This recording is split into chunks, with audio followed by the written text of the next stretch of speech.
Sobrang viral at pinag-uusapan na nga ngayon sa social media ang nangyari kay Sandro Mulak.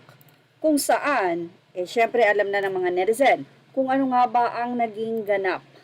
Na, well, hindi nga maganda ang nangyari after the gala night. Ang napakalagim at napakasakit na pangyayari para sa pamilya Mulak ang ginawa ng dalawang executive or ayon nga sa GMA ay constructor nila.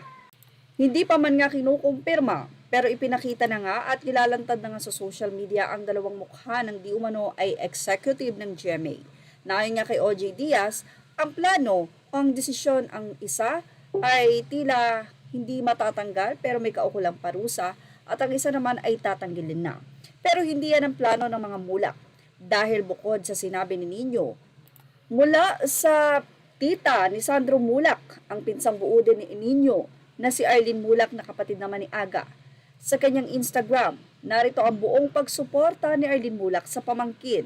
Our family will be the one to break the injustices. All the other artists, this has to stop. We will fight for justice.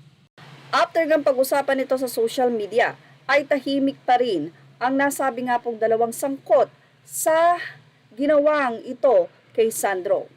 At ayon nga kay Arlene Mulak, the truth shall prevail.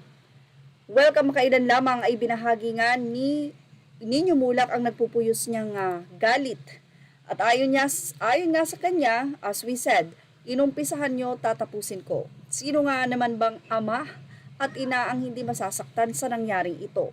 Kaya naman tutukan kung ano nga ba ang mangyayari. Matapos nga na tila hindi po satisfied ang pamilya Mulak sa naging desisyon ng GMA. At ano nga ba ang magiging aksyon ng GMA dito?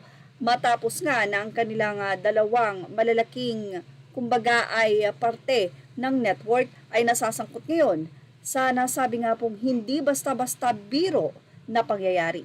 Marami naman ang nagbigay ng suporta dito kay Sandro. Siyempre siya ang nadihado at talaga namang napakasakit ng pangyayaring ito. Ilang mga netizen naman ang nagsabi at buti na nga lang wala pang ibang casualties o nangyari kay Sandro. Maliban sa yung ginawa nila na ayon nga sa ina ni Sandro ay habang buhay na dadali ng bata. Pero ganun pa man, dinadalangin natin ang healing sa nasabi nga pong pangyayaring ito at hindi na nga ito maulit pa. Maging careful ang bawat isa na huwag gagawa ng mga bagay na alam mo na hindi talaga karapat-dapat. Yan ang ating Showbiz Now update. Images are all credit to the rightful owners. Thank you for watching Showbiz Now.